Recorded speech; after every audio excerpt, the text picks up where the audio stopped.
The arena dito sa San Juan slowly getting filled up. But you still have time. This is just the first of our Saturday opening day doubleheader. Very affordable po ating prices sa UAAP volleyball season. It ranges from 50 pesos to 150 bucks. Ringside ka na. So check out the action, folks. We're going to be here tomorrow and on Wednesday as well. That's the schedule of our tournament, season 75 of the UAAP. First game pa lang po to. The hosts, Dindin Santiago, and the Lady Bulldogs are down 1-2 against Adamson, but they are up 8-4, set number 4. Free ball para sa NU. Let's see what they pull up with this one. Nepomuceno hammering that one. She only has Cortel defending against her. And definitely you wouldn't want to do that when Kai Nepomuceno is at the attack line. National University all fired up here in set number 4. They've developed a huge lead here, 9-4. Set number 4. That's a service ace from Dindin Santiago. 6 points. Alamangan, Lady Bulldogs now. And this is the Waterloo of Dindin Santiago. Usually on the second serve, she goes long. We'll see. She can be more consistent here. Pahaba ng pahaba yung service, eh. Is a whistle It's a rotation error called up against the Lady Falcons. And a free point awarded to NU. You see the sharp eyes of the referees that we have here. Everybody's attention is focused on the person serving, but then sila iba ang kanilang binabantayan. Another good serve from Dindin Santiago. Service ace. 3 straight good serves from Santiago here. Coach Meneses napatawag na ng timeout. This may be an insurmountable deficit already. 12-4. We'll listen to Adamson.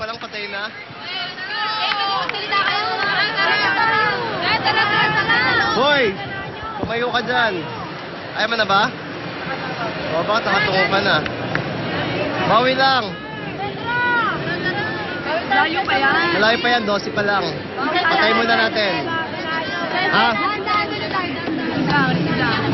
Isang receive lang muna. Kaya Adamson! Teka na nyo, te!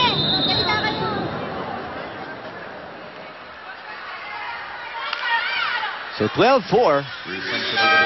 Adamson, they don't seem to be in this set at all. Yes.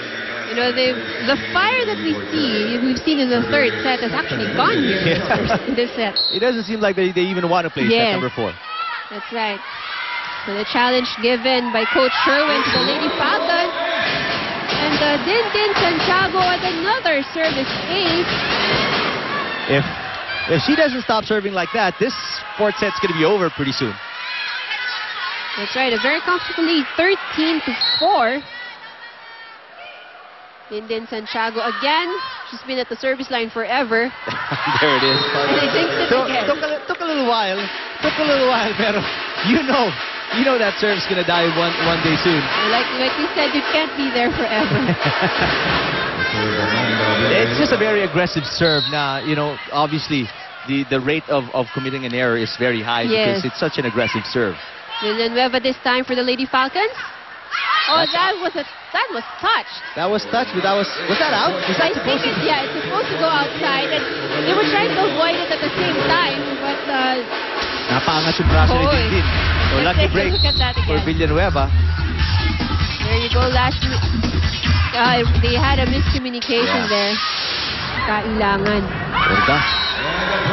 And the points are coming pretty easy para sa National University here in set 4. Sure does. Napako na lang in their places itong Lady Falcons. She has been pretty steady for the Lady Bulldogs. You know, she's been contributing every time she's inside the court. Good serve. Pineda blocked solid by Marzano Nepomuceno. Wow. Where did these Lady Bulldogs come from? Because they weren't here last set. Yes. This is not the same NU we saw in set number 3 and set number 2. We have Aiko Ordaz serving once again. She's a good server, you know, a very sharp serve. Pineda off speed, but that was outside. Wow, nothing going right for Adamson University.